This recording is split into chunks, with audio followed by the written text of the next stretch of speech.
Welcome back.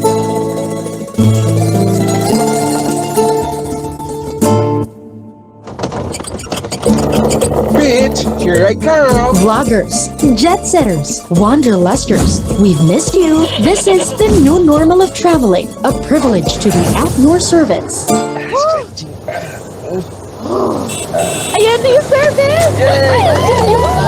Please board the shuttle in an orderly fashion while we show our unparalleled hospitality. Ooh, hand sanitizer, clean. Thank you. Sign up and reserve seats online. We want to know who you've been rubbing elbows with. Excuse me sir, bawal po dyan. PDA naman tayo. Anong PDA? PDA, physical distancing always. Please sit on designated seats only, sanitized and reserved especially for you. Okay, alis na po tayo. Thank you. Uy, wait lang. Oy, excuse me. Ako muna.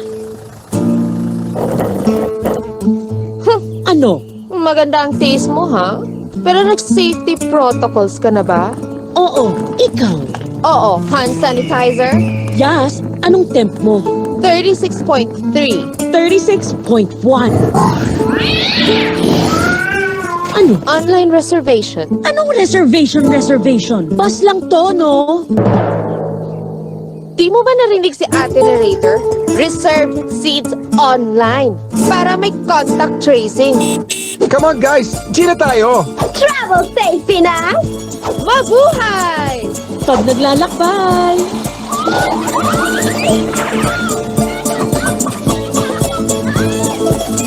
Have a safe trip, Pinas!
Welcome back.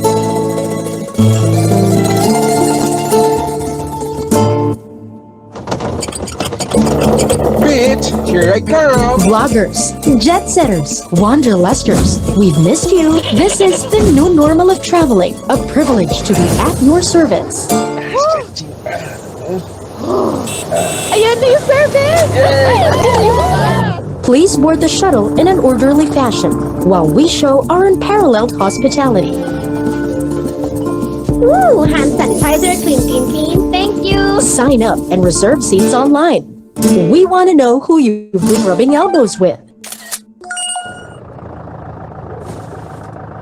Excuse me, sir. Bawal po dyan. PDA naman tayo. Anong PDA? PDA, physical distancing always. Please sit on designated seats only, sanitized and reserved especially for you. Okay, alis na po tayo. Thank you. Uy, wait lang! Uy, excuse me. Ako muna. Ano? Maganda ang taste mo, ha? Pero nag-safety protocols ka na ba? Oo, ikaw. Oo, hand sanitizer, Yes, anong temp mo? 36.3. 36.1. Ano? Online reservation. Anong reservation? Bus lang to, no? Di mo ba narinig si Ate Narrator? Reserved seats online para may contact tracing.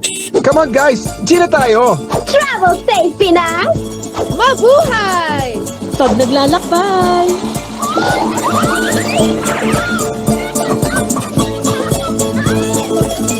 Have a safe trip, Pinas!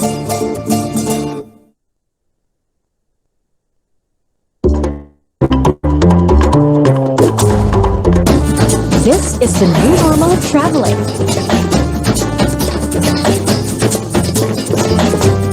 The hottest hotspots are popping. And the bottles of alcohol are flowing. Who's ready to check in? Welcome to paradise. Good morning, Ate! Meron ba kayo? That we do. Taray! Each guest is entitled to a complimentary sanitation kit. Accommodations are by reservation only. Bravo. Walk-ins will not be entertained. Ano daw? Very good. Meanwhile, we will do what we can to keep the hotel immaculate. Automatic oh. Please step on the circles. Aba, nakaapak naman ako ng tama sa bilog. Uy, Doy, bakit hindi pa napandar? Shiny. So this is a corner suite? Sa third floor po kayo, ma'am, sir. Third floor, please. Uy, bakit kaya? Tanongin mo yung driver. What? It gets better? Enjoy your stay, people! Travel safe. Mabuhay! Pag naglalakbay. Have a safe trip, Pinas!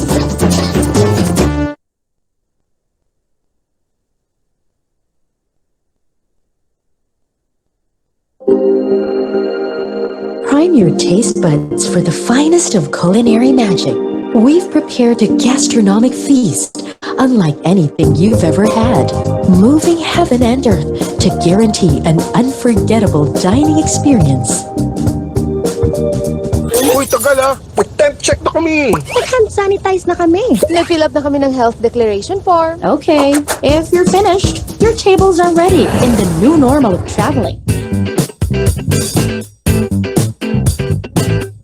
Safety always comes first. Ay, layo pala no. Konting push pati. Kindly book your reservations in advance. Our limited seating is extremely exclusive. Order with ease online and choose from a cornucopia of exquisite dishes. Our approach to dining is simple. Just you and your food, so you can savor every flavor. Excuse me. Is this seat taken? Yes, it's taken by my personal space and physical distancing protocols. PDA, hindi mo ba alam yon? Buti sana kamukha mo yung boyfriend ko.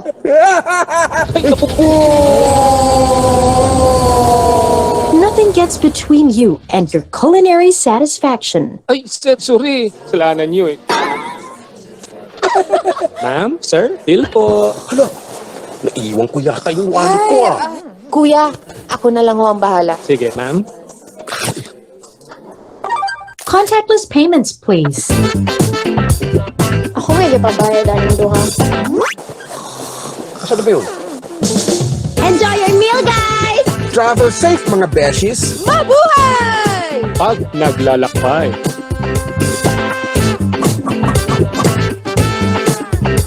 Have a safe trip, Pinas!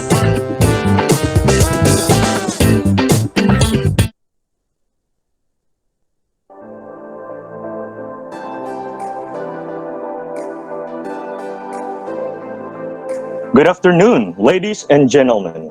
A friendly reminder to everyone. If you haven't done filling up your registration form, kindly fill it out as it serves as your attendance for this afternoon. A minute from now, we're going to start our program.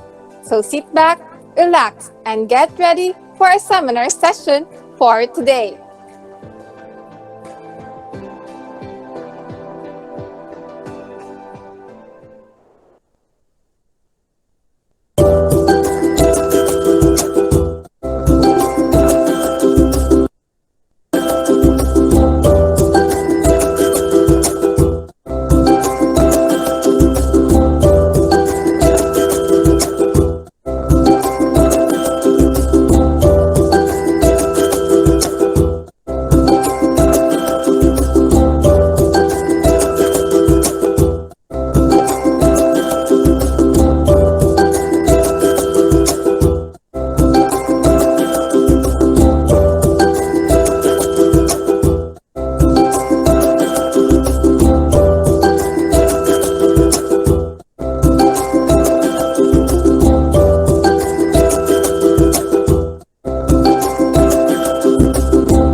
Good afternoon, ladies and gentlemen. I am Brandy Joey Portman, And Donna May Velasco?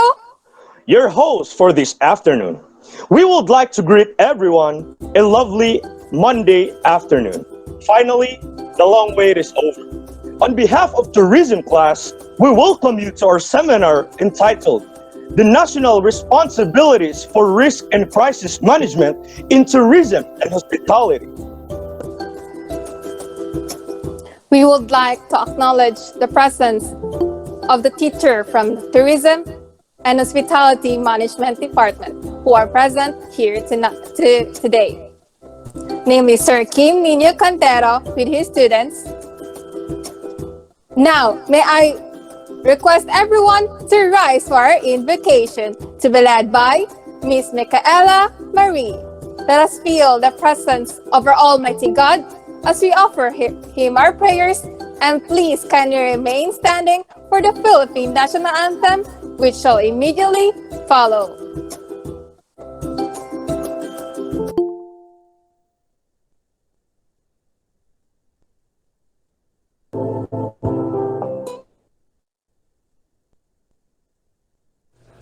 Let us all put ourselves in the most holy presence of God.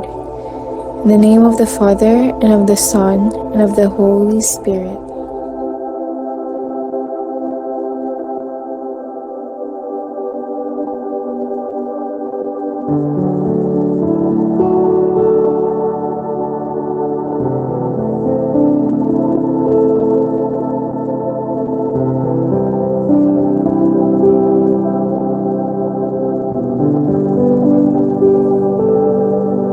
Dear God, know that we are truly grateful for all the blessings you have bestowed upon us. Thank you for allowing us today to meet and share our knowledge and time with one another. May you bless us with an open mind as we learn today, and may you extend your divine wisdom to our speaker so that he would be able to impart effectively his God-given knowledge to all of us.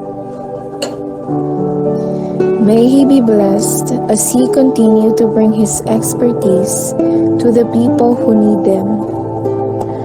I also pray for the hearts and minds of the people present today. May you be there with them to guide and give them the strength to overcome whatever struggles they are facing.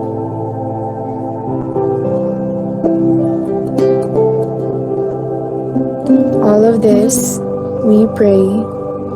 Amen.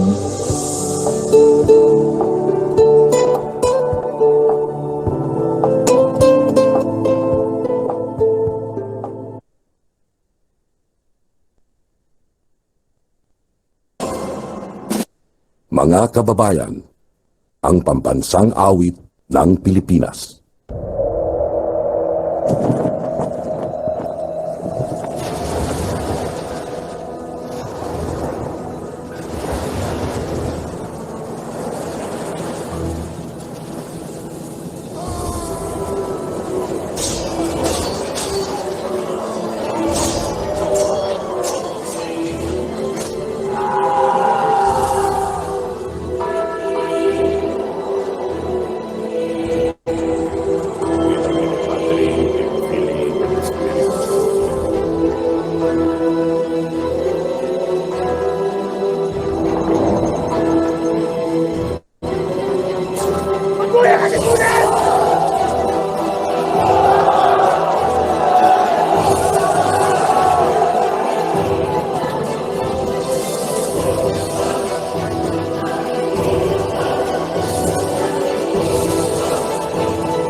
Now, please take your seats. Again, I would like to welcome you to our seminar concerning the national responsibilities for risk and crisis management in tourism and hospitality. However, before we start our seminar proper, there are some etiquettes that you should follow throughout the entire session. I welcome you, Mr. Jarek Celestino. A big round of applause, please.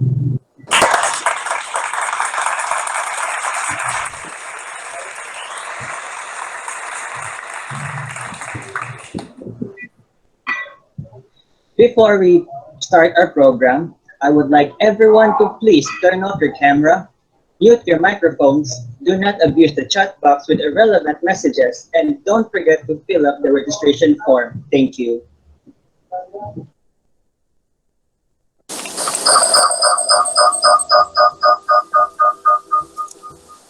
Now, what will make their moods even better is to give them words to feed their souls and get themselves energized for our seminar session for today. So let us call upon Miss Claudette Gonzalez for our opening remarks. Let us all give her a round of applause, please.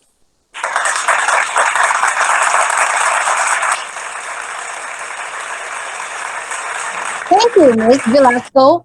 Once again, good afternoon, ladies and gentlemen. Today, we come together to witness and to participate in our seminar as we tackle about the topic we've chosen, which is the national responsibilities for risk and crisis management in tourism and hospitality.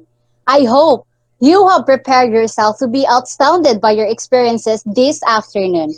An effective risk management strategy is essential for members of the hospitality industry. Risk management helps employees to identify, analyze, assess, and hopefully avoid or mitigate risk coming from a variety of sources, such as financial upset, legal ramifications, accidents, natural disasters, data or cybersecurity breaches, and many more. The purpose of risk management is not to eliminate all risk. It is to minimize the potential negative consequence of risk. By working with risk managers, employees can make smart risk decisions to improve the chance of reward.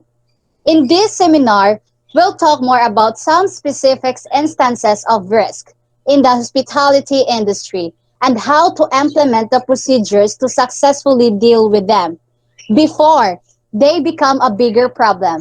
Once again, thank you and have a good afternoon to everyone.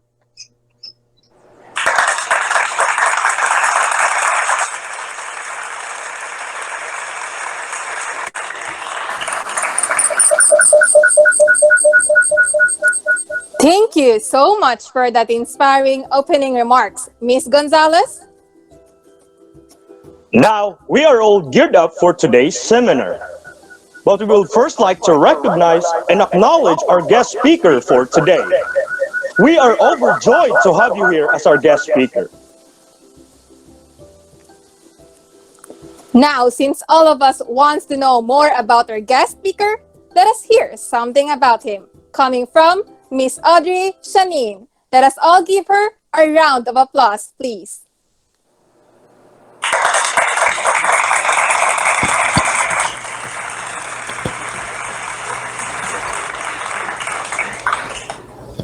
A pleasant afternoon, everyone. It's a great pleasure for me to introduce our guest of honor for tonight's virtual webinar. He is a Regional Director of Civil Defense Region 7 and a Chairperson of Regional Disaster Risk Reduction and Management Council 7. Prior to his appointment, he served the Filipino public for almost 35 years as an officer of the Philippine Army. He retired from the Armed Forces of the Philippines on November 23, 2013 with the rank of Major General. Moreover, he is a graduate of Bachelor of Arts Pre-Med on our very own school, University of San Jose Recoletos, and took up Masters in National Security from the National Defense College of the Philippines, and a Master in Public Administration in Manuel L. Quezon University, as well as Program for Development Managers in Asian Institute of Management and Training Management Course, Australia. In addition, he is a recipient of several civilian and military awards and letter of commendations. He is the project management team leader of the Philippine Army Disaster Risk Reduction and Management Operations Manual and served as a consultant on preparedness plan to Office of Civil Defense for 3 months before joining and finish Incident Command System training courses levels 1 to 5 and contingency planning on mainstreaming for sustainable development as well as Korea and such disaster risk reduction and management related courses here and abroad. Last but not the least, he hails from Cebu City and married to formerly Miss Victoria Espinosa Ocampo, with whom he has 3 sons. So without further delay, help me in welcoming Director Marlo L. Salazar. Let's give him a virtual round of applause, please.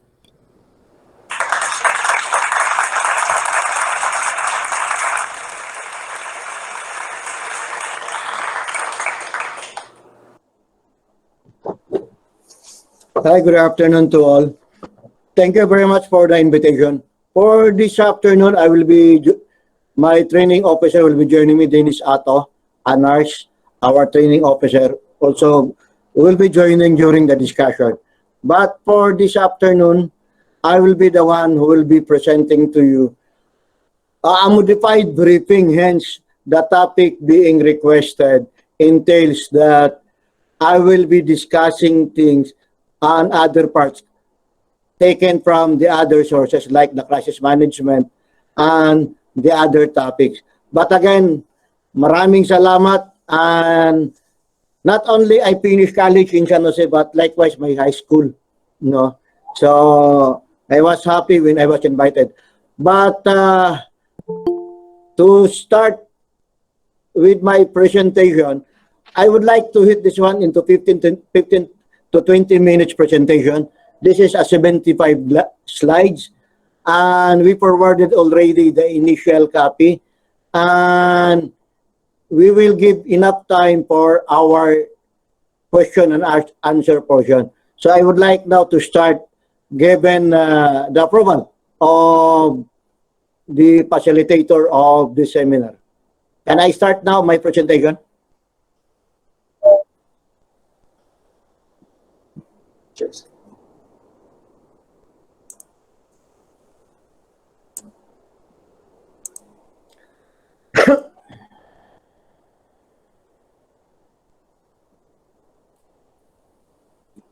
Nakikita na? Yes, sir. Yes, sir. Okay, good afternoon. So for this afternoon, thank you very much for the invitation on the Tourism and Hospitality Management Seminar. And this is my presentation. Again, a pleasant day to everyone.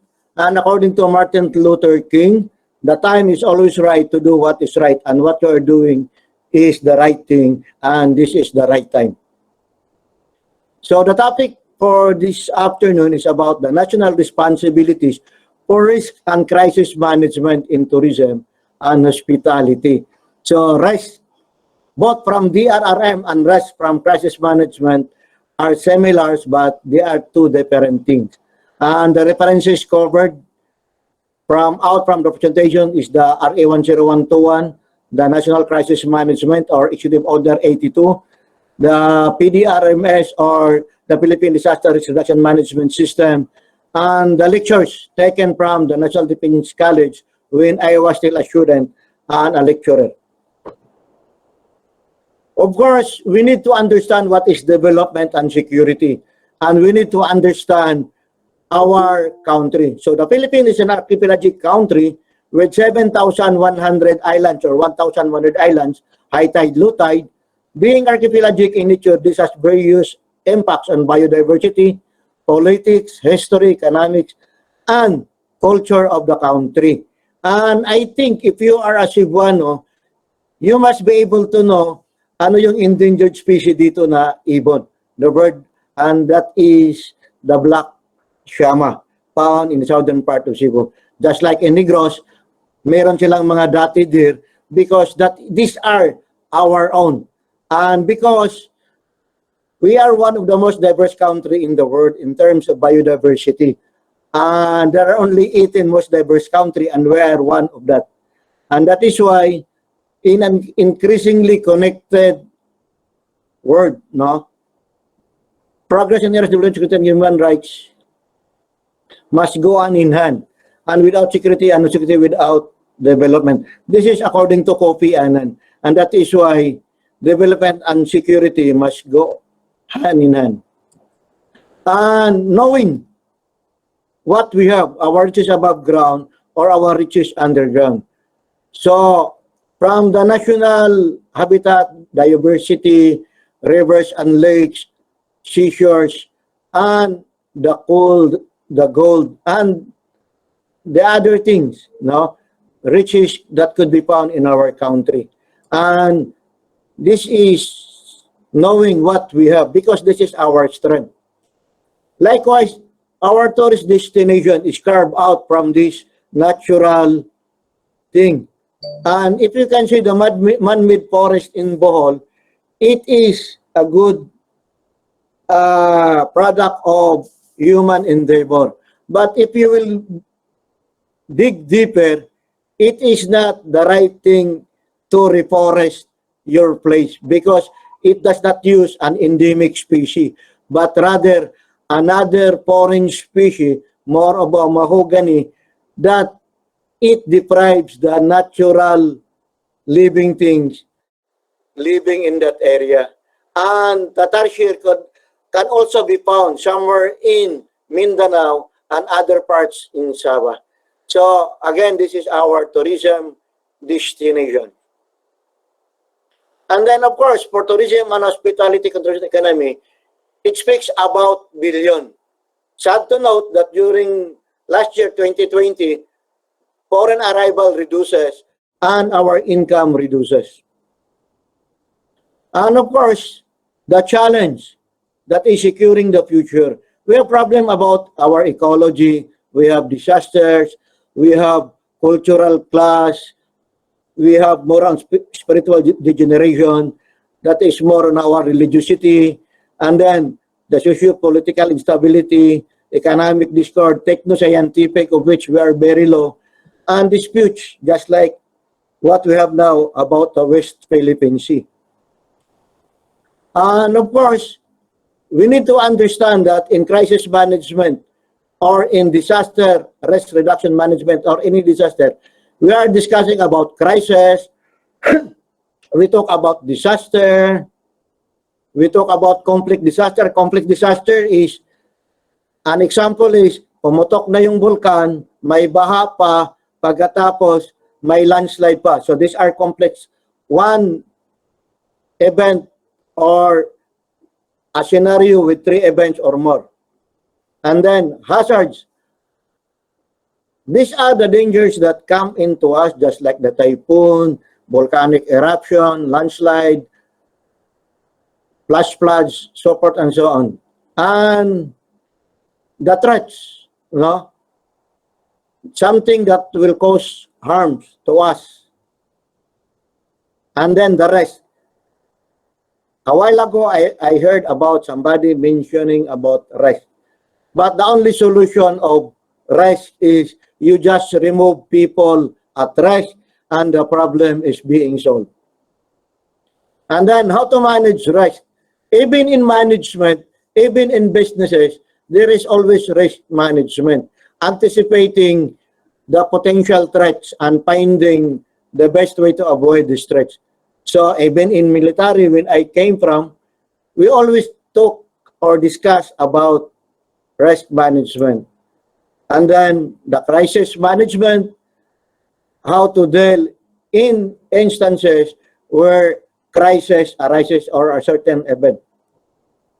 And then consequence management, the job of Office of the Civil Defense and the job of the other organization insofar as consequence management is managing the effects of whatever be security-related incident or natural incident that may occur. And that is why each effect it is being managed and is called consequence management. So in reference to crisis management, we need to understand Executive Order number 82, and that is in reference to national crisis management. This speaks more on terrorism or human-induced disaster or incidents. And it has the 5 P's, no? Kung may 4 P's ang DSWD, I hope it is readable in your respective computers or platforms. So the 5 P's speaks about the predict, prevent, prepare, perform, and post-assessment. It speaks that before it will come to a certain degree where there is an incident, we should be able to predict what are those weak signals or reasons that might encourage an incident might transpire. So when we were able to, if we can predict that one, we will be able to prevent and or prepare that incident to happen. But if incident will happen, then we need to follow that arrow, ano, kung makita nyo, growth stage. That is why mayroong mga negotiator, kausapin, and then normally we're looking forward na pagdating doon sa turning point, ma-resolve. That is why on the upper hand is the resolution. Pag hindi ma-resolve, it will become a critical incident. And then, i-resolve, may mga demands, ibigay, and then i-negotiate, and then papasok siya doon sa growth stage. Kung hindi siya ma-resolve, magiging crisis na siya. So kung crisis na siya, then it will be performed. That means those people trained to do events or special units to do things like hostage taking or what other things are being deployed. And after that one, it will, dalawang mangyayari. Mali yung execution, magkaroon ng disaster, maraming namamatay, mamaya makita nyo, or properly na-execute, it will be resolved and it will be reported. So, ito yung 5 Ps. But I could not discuss you this one in detail kasi isang manual ito, ano, I am just showing you the framework. So, what is hazard? What is disaster? So, disaster is a product of hazard times vulnerability. And vulnerability is being expanded as risk. No?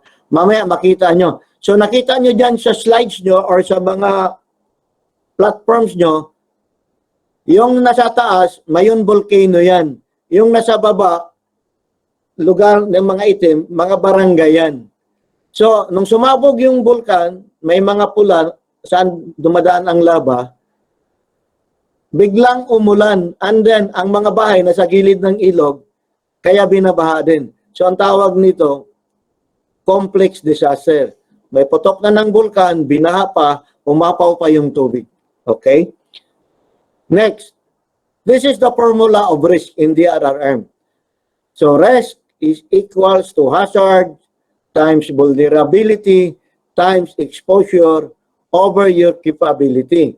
So, ang hazard, for example, natural, may bagyo, vulnerable ka, tapos exposed ka. For example, ang bahay mo hindi matibay, pagkatapos nasa gilid ka ng dagat, pagkatapos wala kang ginawang pampatibay, may bagyong darating, so you are at high risk at magkaroon ng disaster.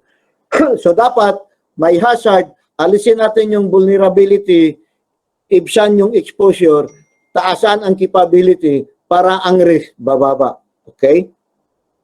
So, our topic for this afternoon or for the first part will be focused on the disaster risk reduction and management system.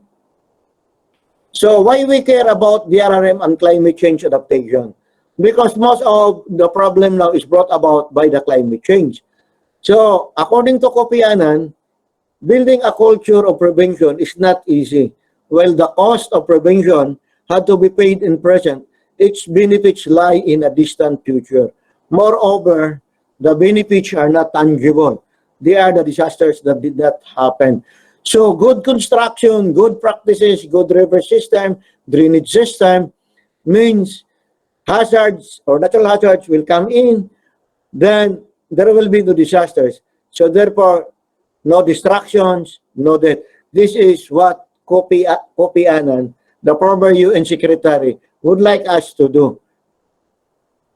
So, at the end of the session, the audience will be able to explain the Philippine disaster risk profile, discuss the paradigm shift in the Philippine DRRM system, describe the 4 thematic areas, and explain the DRRM challenges.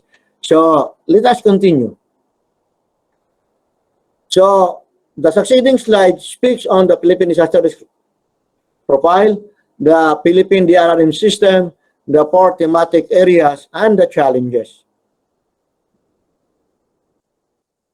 So, I will let you watch for 2 minutes the phases of disaster, from human-induced to natural disaster.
So, nakikita nyo, I have experienced all of those.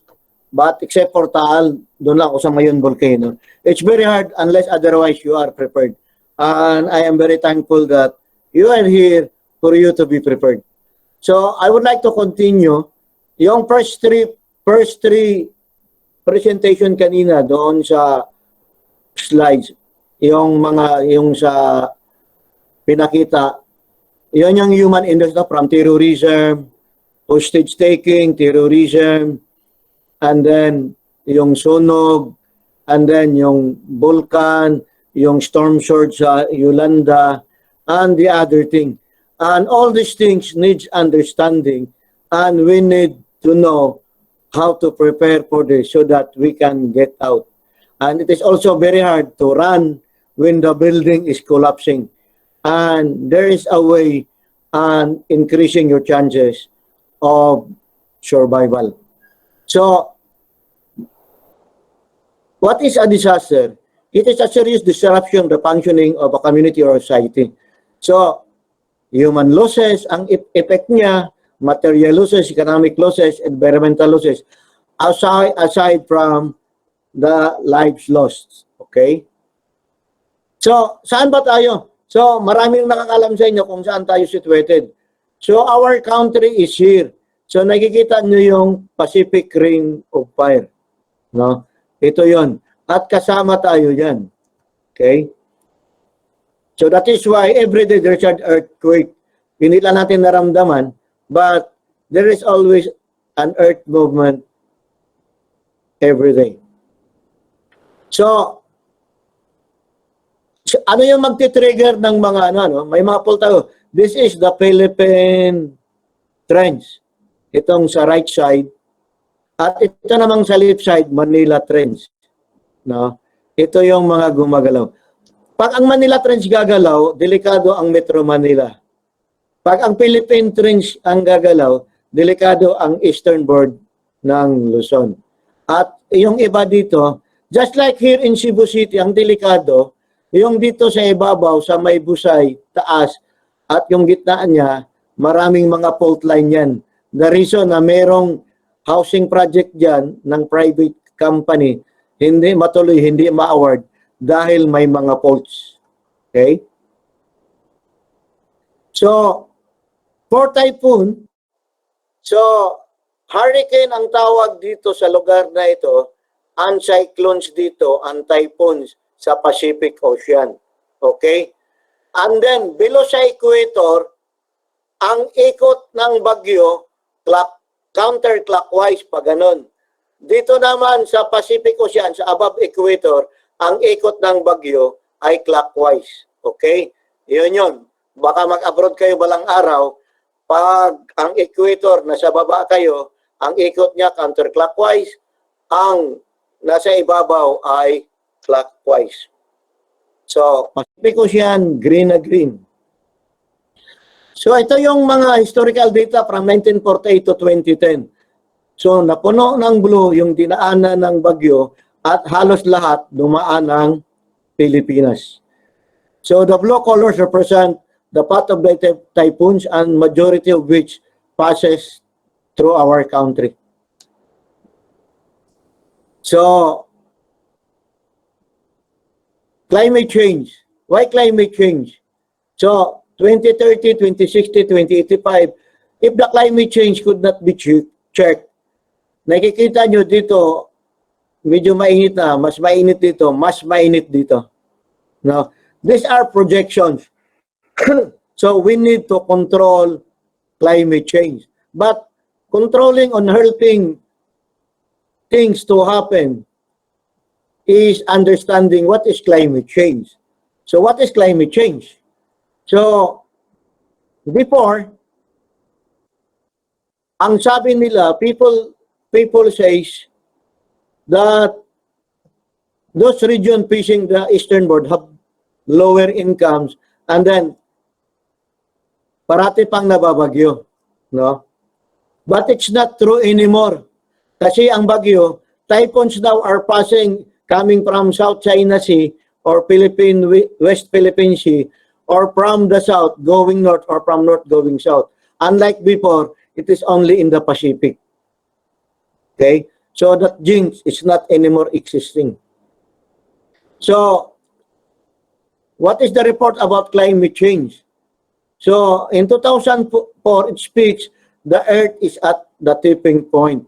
So, the sick is Earth and unusual weather patterns are being experienced and wreaking havoc in all corners of the world. Okay? So, climate change is a global challenge for survival. We are here, we are living, and what will happen to the next generation if we could not control climate change? So, global warming leads to climate change and enhances climate variability. And that is why climate change is a change in long-term global average temperature and rainfall. And then, climate variability. So, climate change brings variability also in seasonability of temperature and rainfall. Okay? So, ito yung greenhouse effect, the reason why we have climate change. Ang init ng araw papasok sa Earth before it goes out, it bounces back. But with the presence of greenhouse gases, it could not go out and it goes this way. The reason why there is global warming. So, if there is no greenhouse effect, pangit din because Earth's temperature will be 30 degrees colder and it's not habitable. So therefore, we need greenhouse gases. Yun nga lang, hindi lang sobra at saka hindi rapid. At these are caused more on the human-induced, and that is why ang problema natin, excess of the carbon dioxide, methane gas, nitrous oxide, chlorofluorocarbon, hydrochlorofluorocarbon, and its replacement. Kaya yung mga sasakyan, refrigerator, air conditioning unit, yung mga waste materials and everything produces gases and it gives us what? More unwanted gases and it brings problem to the rapid rise of greenhouse gases. So ano ang epekto? So ang epekto niya, these are the potential climate changes and impact. So, ang health ngayon, kung napapansin nyo, as you will observe, marami nang na-heat stroke, marami ng mga may Japanese encephalitis because of the coming of new vectors, marami ng mga dengue cases, and other cases brought about by the new vectors. And then, yung mga tanim natin, mahina na ang yields nila, the forests are denuded, others are carried down, the water resources is very low, and the coastal areas could not support anymore because of inundation of the lives of those sea animals that will reproduce and lay eggs on these areas. And then, species and natural areas are being destroyed. And that is why there are a lot of endangered species because of the loss of their natural habitat. So in summary, for climate change, using the cause-effect application framework, so if there is an increase of greenhouse gases, it means there is a global warming. And if there is a global warming, there is climate change. And if there is climate change, there is a tendency that there is an increase of natural hazard and the presence of new vectors. And if there are new vectors and natural hazard, increases the chances of calamities. And if there are calamities, then there are distractions. And if there are distractions, there are loss of lives. And of course, damage of properties. And that is why we need to understand the hazard brought about by the climate change or coming from natural phenomenon and human-induced hazard, and who are vulnerable to reduce this one, so that we can reduce disaster or avoid disaster, and therefore we can avoid destruction. Unless we can stop this one, then this equation will remain as is. As hazard times vulnerability equals disaster equals destruction. So these are types of hazards, ano? Ito yung natural hazard, typhoons, floods, storm surge. Ang storm surge, yun yung hangin, nadalhin niya yung tubig palabas, gaya nangyari sa Yolanda. Hindi ito yung tidal wave. Hindi ito yung tsunami. Okay? Yung tsunami naman, dahil sa earthquake, itong storm surge dahil sa hangin. And then volcanic eruption, landslide, drought, dahil sa El Nino at saka La Nina phenomenon. Kung saan ang tubig nandun sa isang lugar, walang tubig sa kabilang lugar. And then human-induced, yung mga sunog, yung mga car accident, train, air crash, pollution, yung red tide, so forth and so on, part yan sa human-induced. Red tide is brought about because of the pollution, civil disturbance, riot, no? Terrorist attack, just like in Marawi, Zamboanga City, and others. And then explosions of gases or nuclear plant, so forth and so on, unarmed conflict. Now, understanding earthquake as part of the natural hazard, ang delikado sa earthquake ang ace wave. Kung titingnan nyo dito sa slide, palundag-lundag yung ace wave.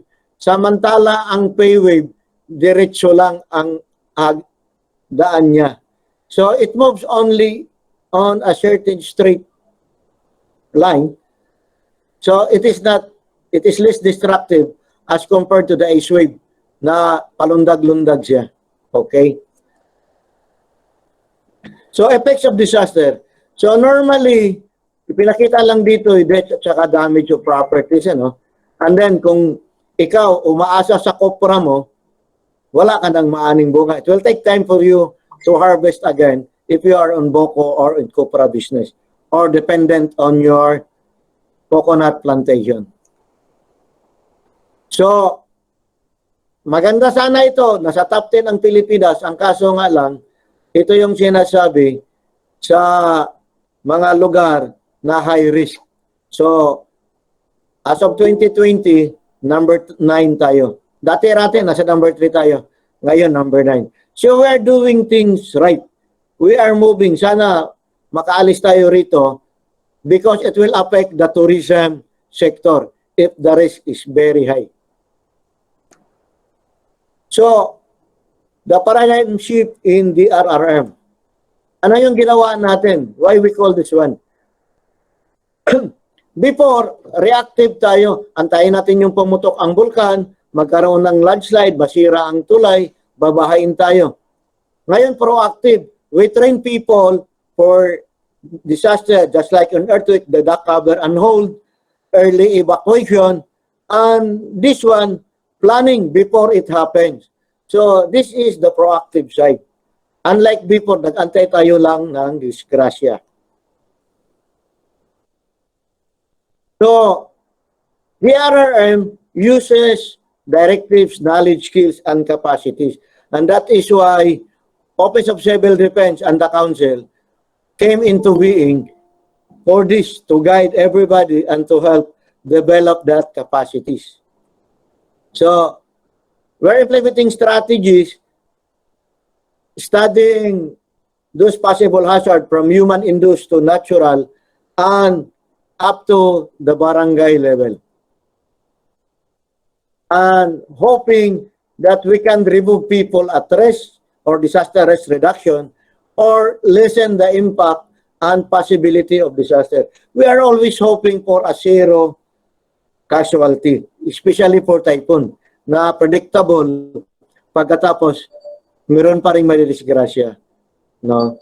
So, we are trying to use everything, knowledge, skills, and capacities, exposures, and experiences in order for us to get out from this misery. So, our reference for DRRM is Republic Act 10121 or the Philippine Disaster Risk Reduction Management Act of 2010. Ito yung gabayan natin kung ano ang dapat gawin sa disaster. Why you should understand this one, the same with crisis management, and learn this in the manual. This can be found in the internet, the crisis management manual, and Republic Act 10121 and its implementing rules and regulation, because this will serve as your guiding principle in implementing your specific plan. Okay? Next slide. So, how to build a disaster resilient communities. So, we need a system. And what is this system? So, RA 10121 is equipped with 7 tools and operational instructions. So, ito yung palaman ng RA 10121. So, institutional mechanism. Makikita nyo yung organization. Merong OCD, merong council, merong national, regional, province, down to the barangay. Ito yung institutional mechanism. Operational naman, yung coordination, kailan mag-red alert, kailan ang orange warning and everything. So all of this, no? And then, training and education, the funding. So pag ikaw, balang araw, magiging membro ka ng LGU, the 5%, no? 5% of the income, gross income of any LGU is your DRRM fund. And it is divided 70-30. Ulitin ko, 5% of the gross revenue of the LGU, yun yung i-times ng 5%. And then, yung amount na yan, i-divide mo ng 30-70.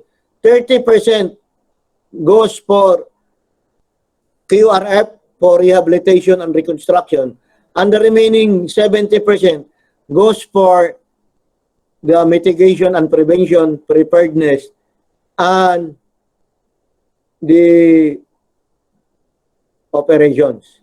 Okay? And then, prohibited acts, yung mag-impake ka, yung may binibigay na mga dilata sa inyo, or other goods, pagkatapos i-repack mo, lagyan mo ng pangalan, bawal yan. No? May prohibited yan, may penal provision, may kulong yan, at saka may bayad. So, ito yung operation center nandun sa taas natin. And then, dito sa Cebu ngayon, sa Central Visayas, nandito kami ngayon sa Mactan Air Base. Halos ganyan yung building din natin. Okay? So, ito yung infrastructure or the structure, no? The council, may chairperson, may 4 na vice chairperson, may executive director. And then may 15 members sa department, 12 government agencies, 2 government financial institutions, the GSIS and SSS, 1 quasi-government agency, the Philippine Red Cross, 5 LGU leagues, 4 civil society, and 1 private sector. So ito yung sa infrastructure natin, ano? Sa structure na part doon sa 7 tools, yung number 1. And then, ang OCD, kami, ang executive arm and secretariat of the council. So, ito yung 24/7 facility. Nandito yung operation center namin sa second floor. Minomonitor kung anong mga insidente at ano yung darating na mga hazard para ma-release ng mga tao na maghanda. So, ito yung organisasyon ng council. National, regional, provincial, city, municipal, and the barangay committees. Lahat ng instruction galing sa nasyal, makakarating yan sa barangay. No? Either through the platform of social media or formal letters or the use of wireless fidelity, radios, and other means or through telephones or facsimile. And then, for coordination, this is an example, kung isang barangay lang maapektuhan, barangay yung kikilos. If a city or municipal DRMC, 2 or more barangays maapektuhan, it will be the municipal or city who will perform. However, pag dalawang city na or municipality affected, ang provincial government or DRRMC dapat makikialam na. And then, pag 2 or more provinces affected, it is the regional who will be helping and assisting the 2 provinces. And then, if there are 2 or more provinces, just like the typhoon last year, na binaha yung Cagayan Valley and part ng Cordillera at saka Ilocos, it is the National Disaster Resource Management Council who help the 4 regions in solving or addressing the disasters they were experiencing. So, sa local DRRM office, ang in charge sa every province, city and municipality and barangay, ito yung DRRMO office, sila ang secretariat. Pero may council. Ang head sa council ay ang governor or ang mayor sa city or municipality or the barangay committee chairman sa barangay. Excuse me. So, this is our framework, no? Don't sorry 10121.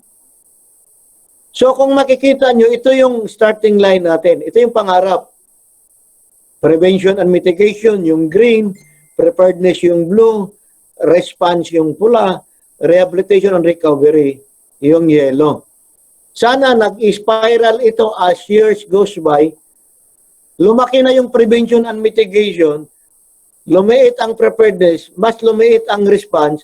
Lumiit ang rehabilitation and recovery. Ito yung pangarap natin na as the spiral goes up, ang prevention and mitigation lalaki na. Para konti na lang madisgrasya, konting aayusin. Pero paano natin gagawin yan? Kaya pag-aralan natin yung sinasabi niyo kanina, risk factors. So ang risk factors, maintindihan natin, hazards, exposures, vulnerabilities, capacities. For example, magpatayo ka ng building or bahay malapit sa isang fault. Dapat alamin mo yan sa philippinehunter.ph. Huwag niyong kalimutan, philippinehunter.ph. Makikita mo kung malapit ba sa risk ito yung bahay pinatayo mo o building. Dahil may mga design ngayon na kaya niyang i-sustain kung 6.5 or 7.5 yung intensity ng ano. That is increasing your capacities.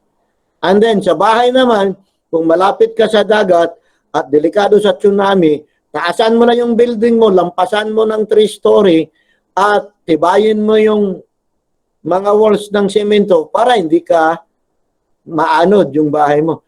Or the best way is you just remove people at risk. By removing people at risk, nobody will be at risk anymore. So one best solution. Pag bumaha, tumaas ka. Pag bumaha, umalis ka. So these are solutions. But in mainstreaming disaster risk reduction, by the way, the meaning of DRRM is disaster risk reduction and management. DRR means disaster risk reduction. And it is taken from prevention and mitigation and preparedness. And management is the consequence management sa response and rehabilitation. Kung may na-damage at kailangan may ayusin. That is why DRRM means disaster risk reduction and management.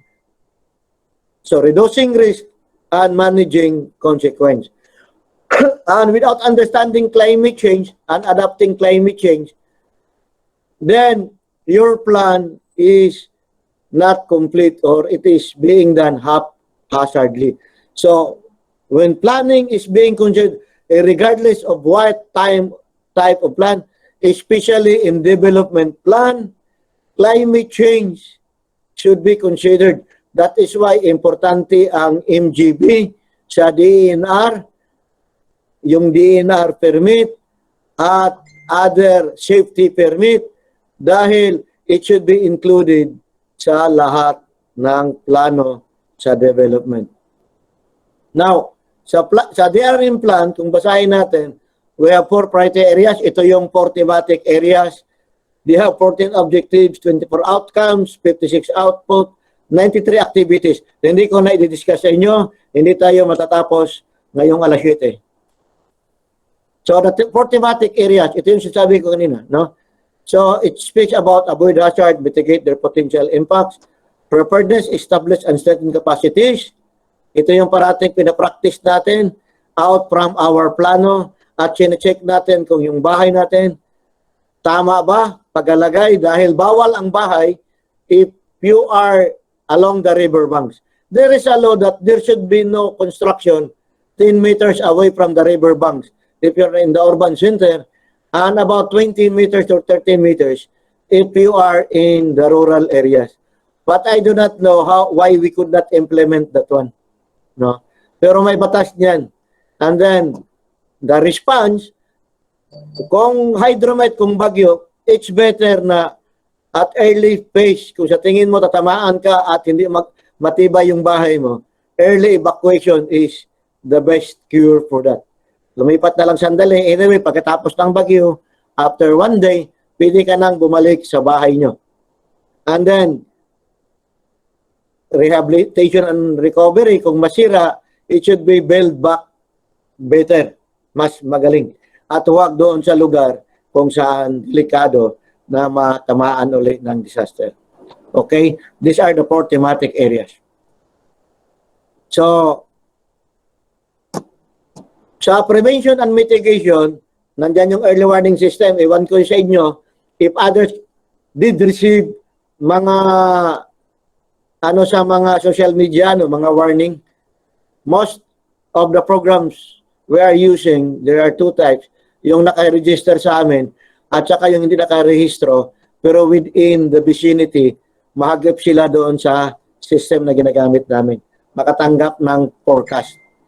And then, hazard and risk mapping, doon ito sa MGB, no, sa DNR, at makikita ito sa philippinehunters.ph.gov, no? philippinehunters.gov.ph, makikita nyo. Then the structural and non-structural intervention, that means kung magigiba na yon o mahina yung foundation, ang tawag nyon i-repeat. Tumawag kayo ng structural engineer, ipaayos nyo, ipa-estimate paano ayusin. So all these things, ang chairman nito ay Department of Science and Technology. Then, preparedness, ito yon, naghahanda tayo, nagtitrain tayo from WASAR, collapse structure, public information, ito yung ginagawa natin quarterly, yung dock over and hold, public information. So, lahat ito, no? Ang head nito ay ang DILG. Next, sa response naman, every time na may sakunang darating or hazard, naghahanda na tayo sa evacuation natin, area, naghahanda na ang DSWD sa mga dapat food and non-food items, nandyan na yun, naka-preposition na sa operation center natin, yung mga ahensya na kailangan i-deploy natin para sa response. And then, sa rehabilitation, ito yon, pag may nasira, aayusin. And we do hope that we can improve this one. Pero sa mga liblib na lugar, minsan itong mga tao na ito na hindi mareklamo, kagaya sa mga nagrarally na kung anong hinihingi sa gobyerno, ito silang mga tao na subukan ko, simpleng pamumuhay, ang hinihingi lang, minsan martilyo, lagari, at may balik lang sa dingding yung mga nasisira nila. Okay? So, what are the challenges?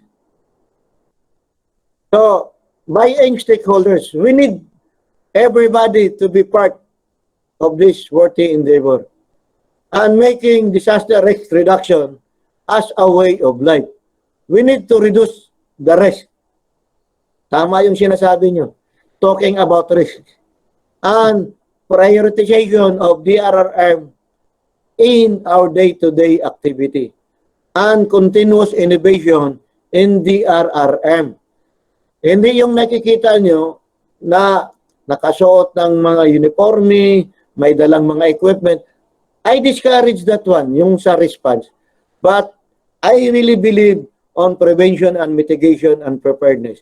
Kasi pag walang masira, walang response. Walang i-response, walang namamatay, walang nasira, walang nagagastos na pera ang gobyerno na malaki para ayusin ang mga nasira or bibigyan ng pera yung mga namamatay. So, I hope that the audience was able or were able to, or you will be able to explain the Philippine Disaster Risk Profile, the paradigm shift in the PDRMS, the four thematic areas, and the challenges. No? Ito yung idea sa isang part doon sa presentation namin. Actually, itong presentation nyo, these are 3 parts, no? Minex namin dahil malaki yung topic na hiningi nyo. So, I hope it will play.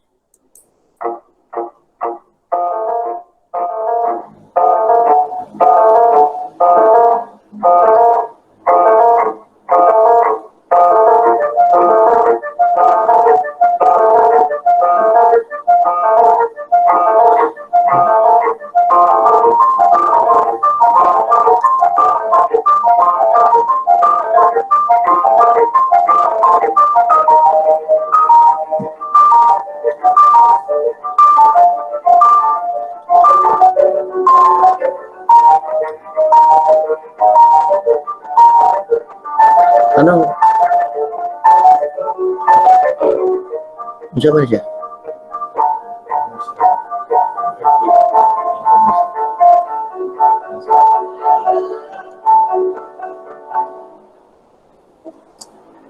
Okay.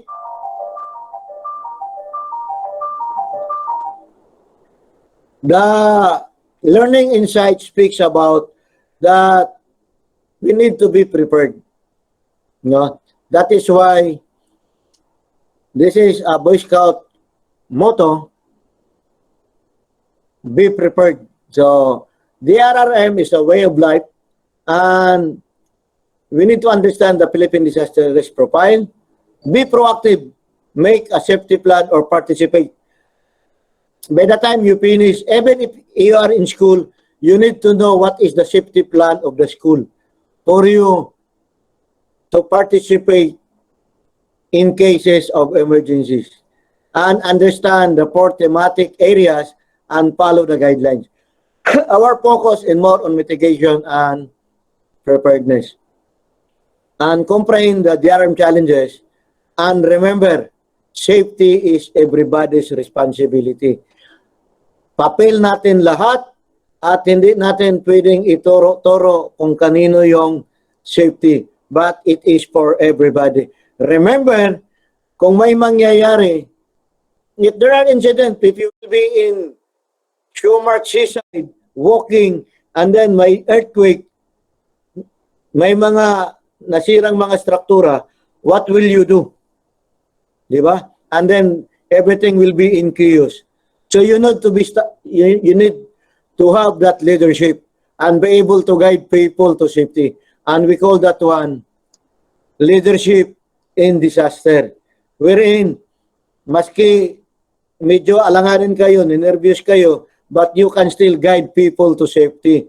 Nasasabihin lang, stay calm, duck, cover, and hold. Pagkatapos, okay, dahan-dahan, lalabas tayo, yung mga naiwanan, babalikan, at yung mga matanda at buntis, alalayan, then to safety. Yung nangyari sa isang hotel, doon malapit sa amin, doon sa may Pasay, kaya namatay, na-choke, or nasa ano sa osok, dahil they do not know paano kung may sunog. So, as a tourism and hospitality students, as early as this, you need to know in times emergencies how to practice safety and execute the plan properly. So in planning, for example, in earthquake scenario, you should consider its effects to humans, properties, public service structures, environment, health, support, and so on. And then for tourism, to your clienteles, to your people, and the others, no? And then, what are the things that you will do before it happens? So, gumawa ng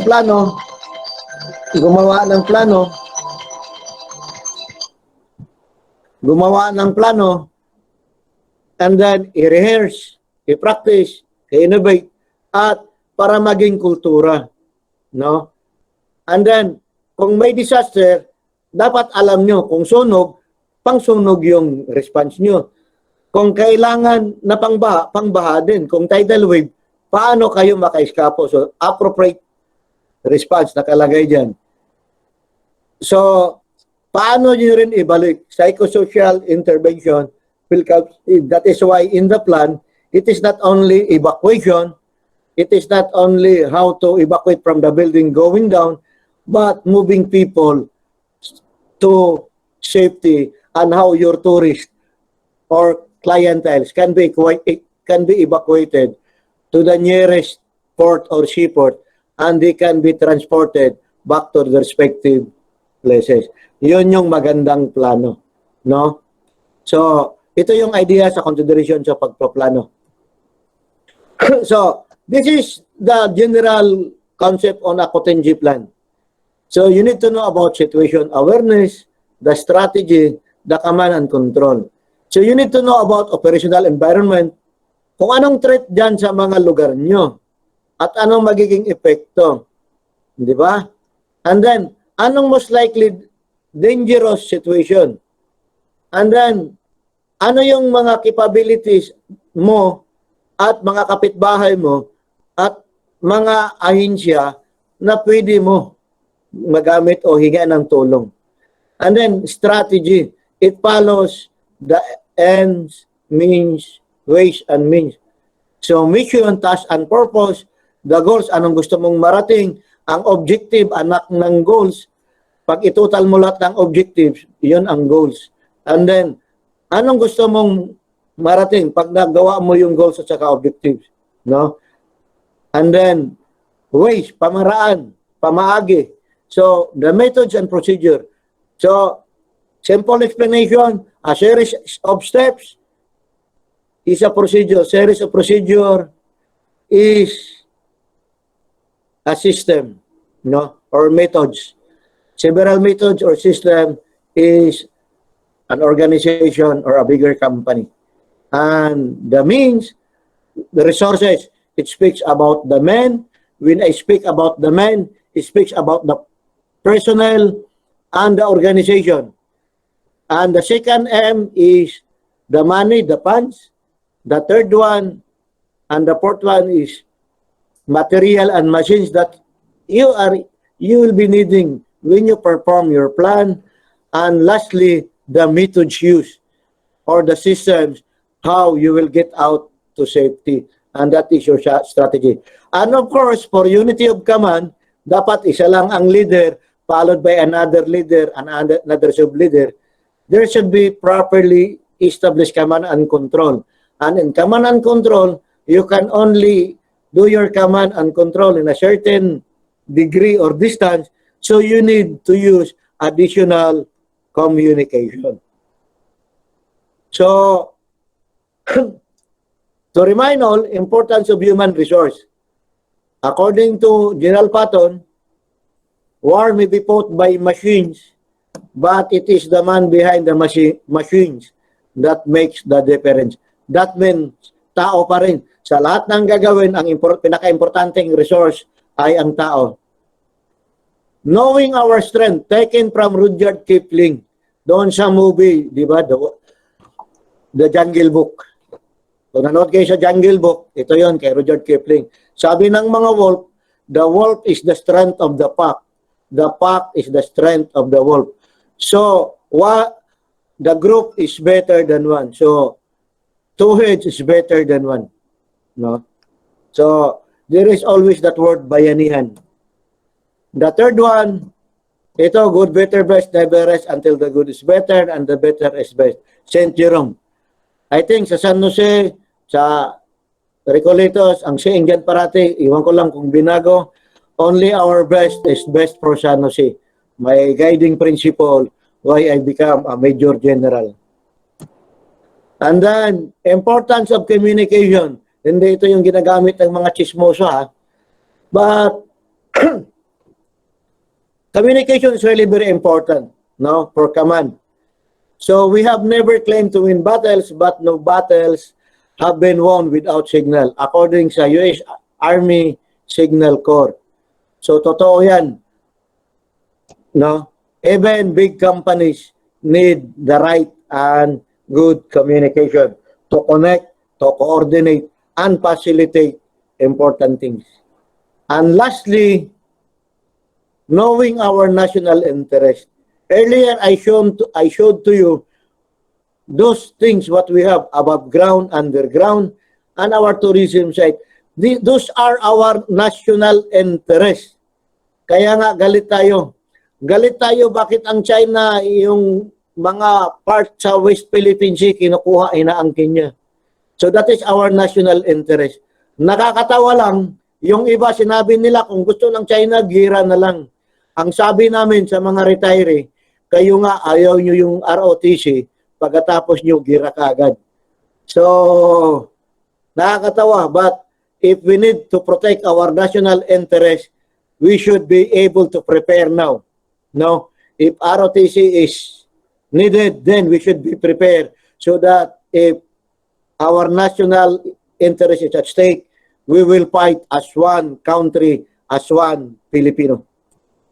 So, in conclusion, DRRM is a way of life and has no boundaries, and it is everybody's concern and responsibility. So, ako, ikaw, kitang tanan diay ang may responsibilidad. So, I really appreciated the effort of the group of having this kind of lecture. So, what is the challenge? Is securing our future, and I would like to use John F. Kennedy saying, and I quote, our task now is not to fix the blame for the past, but to fix the course of the future. By John, unquote, John F. Kennedy. So, that is the last slide.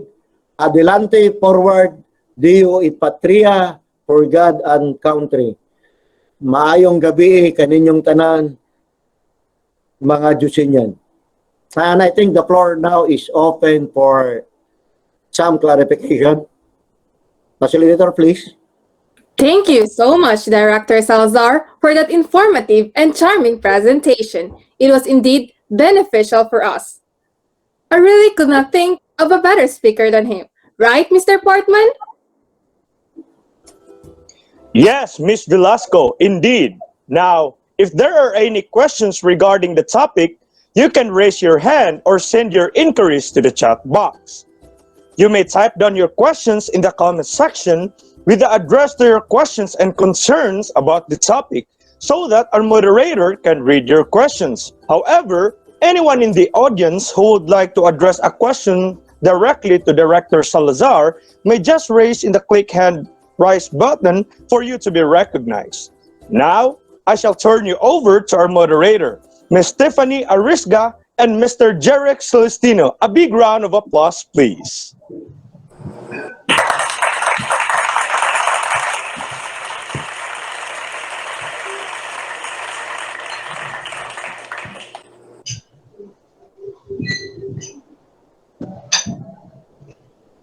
Once again, if you have any questions, please post your queries in the chat box or raise your hand. While waiting, I have a question for you, sir. For you, do you consider this year's pandemic a disaster? If so, why?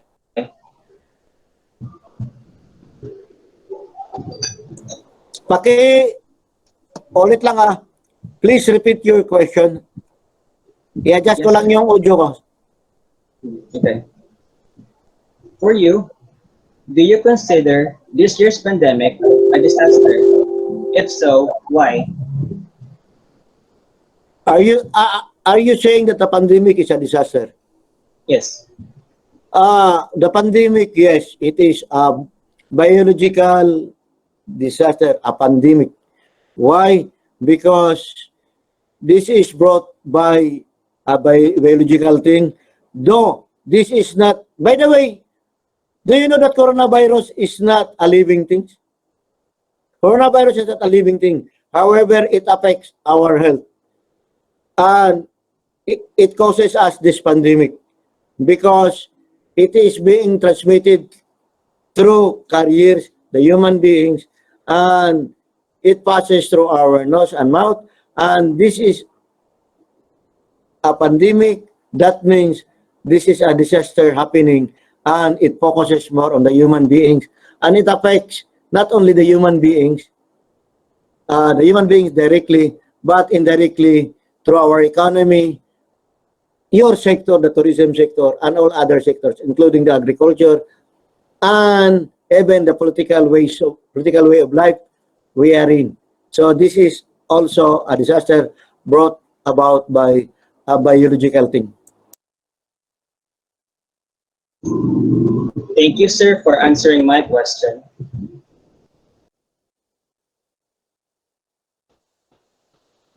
Sir, I would like to ask you a question. So you said you've experienced those disasters you showed us a while ago.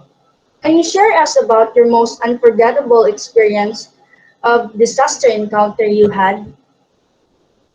Okay, in quick answer, when Mayon volcano erupted in 2009, we were able to evacuate people in 2 days, 50,000+ people in 2 days.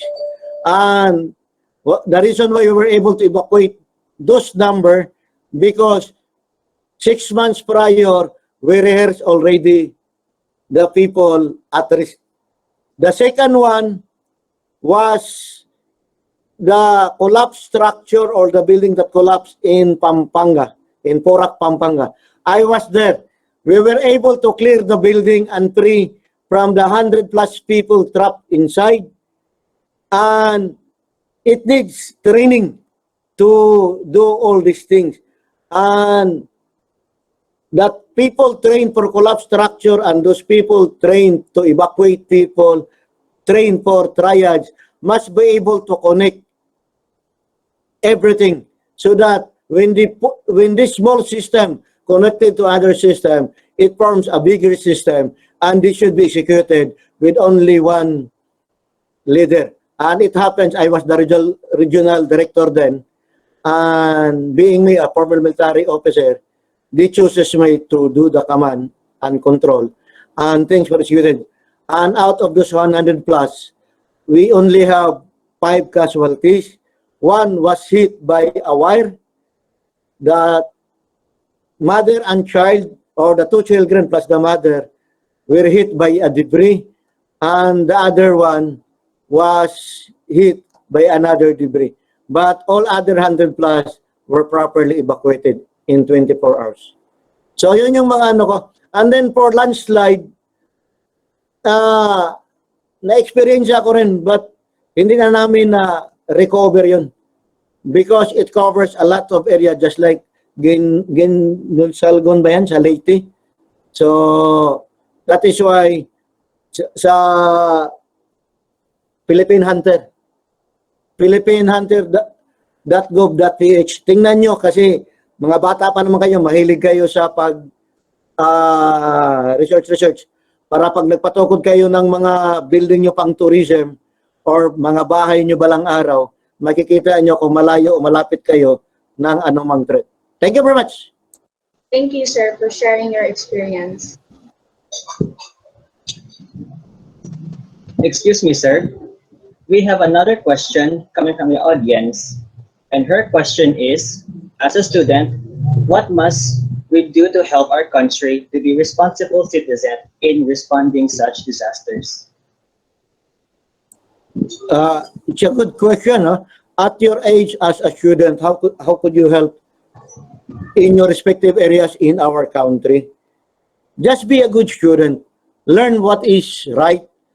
And if disaster happens or struck while you are in school, then that is why I made clear or made mention earlier that you should know the safety plan of the school so that you can be of help and be able to provide that direction.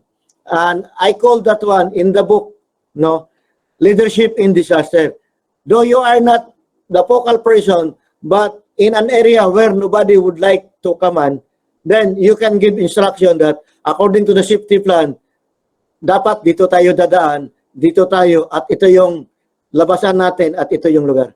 The other one, if you are in the community, learn some skills, no? May tinuturo kasing basic life-saving technique, standard first aid, and these are being trained from DOH or from your municipality for free. Para kung may mga evacuation, you can volunteer. You can volunteer in the evacuation center as first aider. Para yung may mga nasugatan, may mga nakakatulong kayo. Second one, para makakatulong tayo everyday, maglinis tayo, huwag magtapon ng basura, maglinis ng kanal, throw your waste properly, and make it sure that you will not burn the garbage. Kasi yung sa climate change, di ba? Reduction ng and then plant more trees to reduce the gases. And then, lastly, advise your parents that when you buy wraps, aircons, and others, it should be what we call ozone-free. Para hindi ozone-friendly siya. Para yung chlorofluorocarbon at saka hydrofluorocarbon hindi ma-emit at hindi tayo magkaroon ng more greenhouse gases. So yan lang as a student. And then, by the time you would like to get involved, please visit your nearest barangay or nearest DRRMO and volunteer yourself during emergencies. Kagaya ng mag-repack or magbigay ng mga pagkain. Yan lang. Thank you, sir.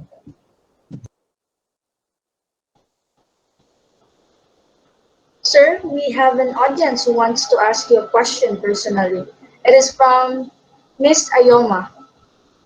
Miss Ayoma, you can turn on your camera, your microphone. Thank you. Hello, sir. Good evening. Hello, good evening. In the past disasters, sir, like the typhoon, just like what you've mentioned, sir, about the Cagayan Valley typhoon or disaster, knowing that the Philippines are prone to disasters like this, and also the fact that we have pag-asa to foresee these typhoons, in your own perspective or your own opinion, sir, did we mitigate these disasters properly, or do you think there was something lacking in our disaster management or our country's readiness that we should develop more? Michaela, thank you. Are you from Cebu City? No, sir. Okay. Try to discover Cebu City, yung mga old rivers. Di ba nandyan yung mga tao sa gilid mismo? Mga informal settlers, other settlers, but our law speaks about 5 meters, 10 meters away from the riverbanks. In rural centers, about 20 to 30. But we are still building. The problem in our country, the people insist of building structures or not following the law. And likewise, we have now the building code. When you apply for new buildings, meron siyang mga design that can sustain a certain intensity of earthquake. Ang problema lang, hindi rin sinusunod yan. Just like yung nangyari sa Pampanga, low quality yung mga kabilya at saka yung bakal at saka yung semento. And then, for warning agencies like Pag-asa, PBOX, yung equipment ng PBOX, alam niyo ba kung mag-ilan na yung nagastos natin yan? Marami na, ninanakaw. Nilalagay yan sa mga certain position para pag nag-tremor ang earthquake or ang vulkan, ma-monitor natin. Pero nung nandun ako sa Region 5, when I was still a brigade commander, and then dito rin sa atin sa May Negros, nawawala yan. So we need to change part sa pamatasan na to, our attitude. Because if we need really to excel and entice more tourists, we need also to improve our attitude, our character. That we need to follow what is right and just be a good abiding citizen. Remember yung Japan, na tidal wave sila, pumutok yung sa yung nuclear facilitate reactor nila. Yung mga tao doon, more than 10,000 yung casualty. Pero makikita mo, normal sila. Nasa evacuation center, pumipila, at kumukuha lang anong gusto. Sa Pilipinas, hindi ganun. Kaya minsan, pag nagtatransport kami ng goods sa mga lugar na delikado, binabantayan pa namin, baka aagawin ng ibang mga tao. So, we need to change as a people, as a Filipinos. So, tama yung inopen mo na kaya nating gawin, mag-improve at mag-improve. However, may ibang mga lugar pa na hindi tayo mag-improve. Kagaya ngayon, di ba? Yung open pantry. That is a good Filipino way of helping people. But they forgot that the problem now is the virus. So they are putting more people in danger rather than helping. So if you want to help, it should be a help. No? It should not endanger the lives of other people. That is why in DRRM, it is advised that you only respond right after when disaster struck. Hindi tayo nagre-response while at the peak of disaster. But we only respond right after when disaster struck because it will save more lives rather than doing things in the guise of helping. So, tama yung sabi mo, kaya natin i-improve, mag-i-improve pa tayo. Kaya nga, meron na tayong hazardhunter.ph na reference ngayon at mga iba pang pamamaraan. And that is why the tourism sector is also part of our council.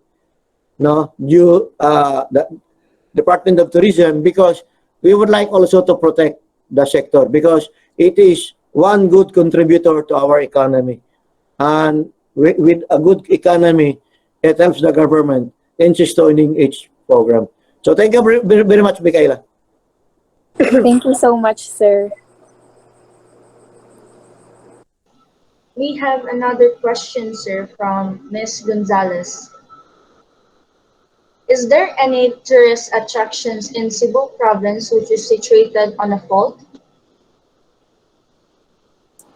Pakiulit lang, please. The question is there any tourist attraction in Cebu province which is situated on a fault?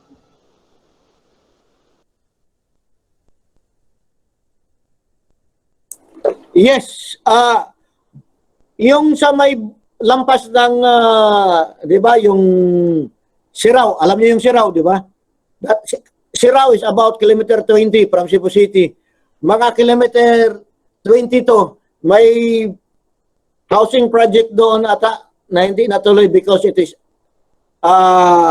situated right at the fault area. If you would like to know the fault area in the hinterlands of Cebu, Negros, or in Bohol, or in your place if you are from Mindanao, please, as what I have said, look at the hazard hunter that page sa DOST, no? Sa DOST yan siya, makikita nyo. Nakuha? Yes, sir. Yes, sir.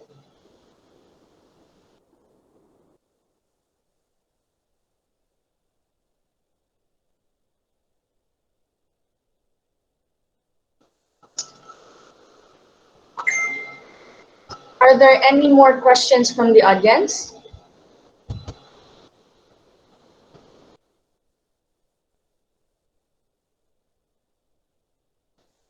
Well, I guess that was the last question for tonight, sir. Thank you so much, Ms. Director Marlo L. Salazar, for sincerely and directly answering all our questions. Once again, ladies and gentlemen, let us give our speaker a big round of applause, please.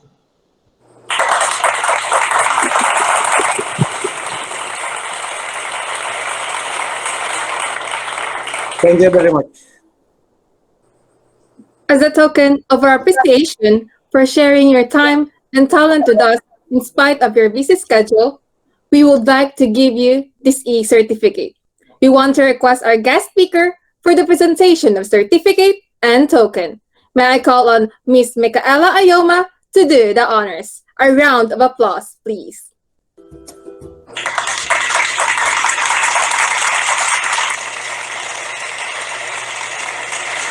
Good evening, ladies and gentlemen, especially to our guest speaker, Director Marlu L. Salazar from the Regional Director Office of Civil Defense, Region 7, and to our respective teachers present here tonight from the Tourism and Hospitality Management Department, Mr. Kim Nino Cantero, and to our advisor, Mrs. Grace M. Lacson. I, Micaela Marie C. Ayoma, will be presenting this plaque of appreciation, which states, University of San Jose Recoleto School of Business and Management. Tourism and Hospitality Management Department present this Certificate of Appreciation to Director Marlu L. Salazar for imparting his valuable insights and expertise on the topic, the National Responsibilities for Risk and Crisis Management in Tourism Hospitality. Given on the 3rd day of May 2021 via Google Meet.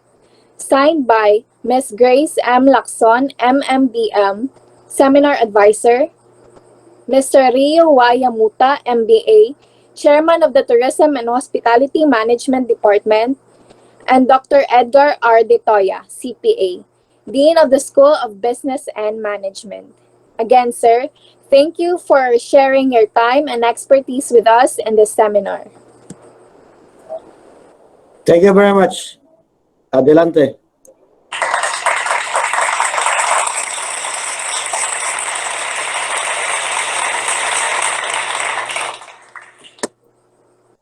Thank you so much, sir. Before we finish our program, may I call on Mr. John Kirby Tragura to give us the closing remarks. Let us all give him a round of applause, please.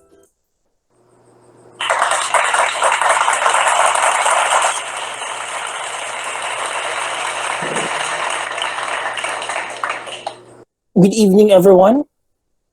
First, I would like to thank all the wonderful and amazing people who spoke or performed tonight in my behalf.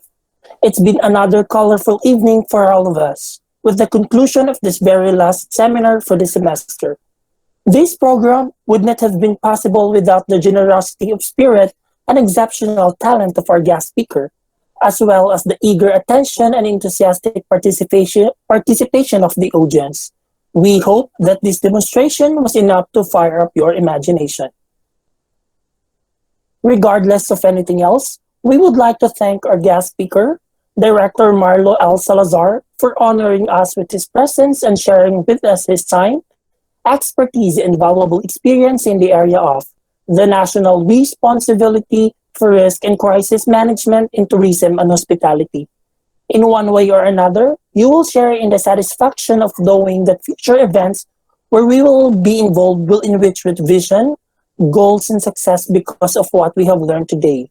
Indeed, all of us leave this room with the conviction that great powers comes with a great responsibility and a rare gift that must not be taken for granted.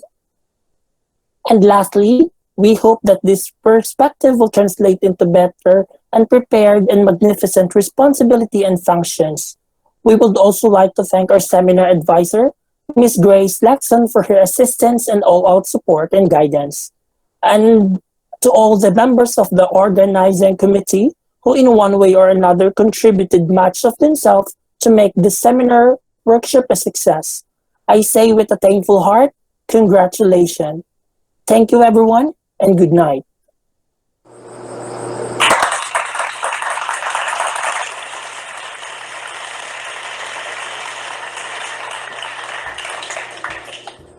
An incredible thanks to everyone for your gracious participation and wholehearted attention during this event. Good evening to all of you. Once again, this is Brandy Joey Portman. And this is Donna May Velasco, now signing off. This is the new normal of traveling.